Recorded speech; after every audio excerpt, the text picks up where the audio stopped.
Trump has extended sanctions against Iran imposed nearly 40 years ago.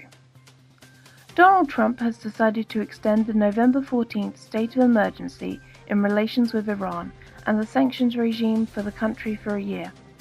This is stated in a letter to the American leader to Congress released on the White House website. Trump has sent to Congress a notification that extends for another year a state of emergency in relations with Iran, first announced over 30 years ago. This notice will be published in the Federal Register, the collection of official documents of the US government. Mnuchin, Iran's central bank to be cut off from global system. Treasury Secretary Steven Mnuchin said Thursday that the financial messaging service that moves money around the global banking system will be cutting off Iran's central bank. He said in a tweet, "I understand that SWIFT will be discontinuing service to the Central Bank of Iran and designated Iranian financial institutions. SWIFT is making the right decision to protect the integrity of the international financial system." According to CNN, the decision by SWIFT means Iran's central bank will be cut off from the international banking system and will cause significant economic pain.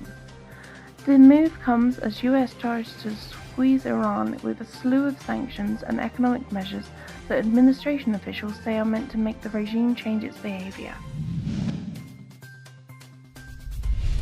Iran sugarcane workers protest unpaid wages.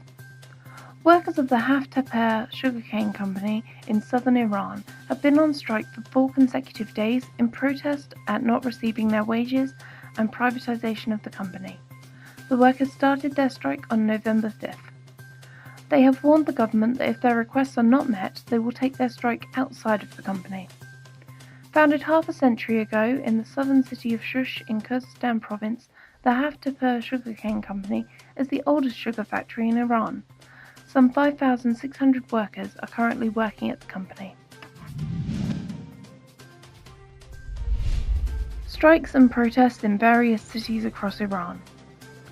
Iran's hard-working truck drivers are continuing their new round of nationwide strikes for the 8th consecutive day on Thursday, demanding the release of their apprehended colleagues and protesting skyrocketing spare parts prices.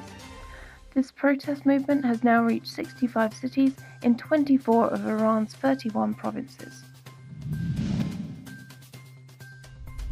Kurdistan court condemns juvenile offender with history of mental illness.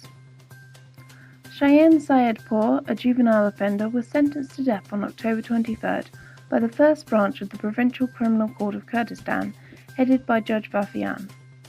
Born in 1997, Sayedpour is convicted of killing a man during a fight on August 16, 2015, while under the age of 18.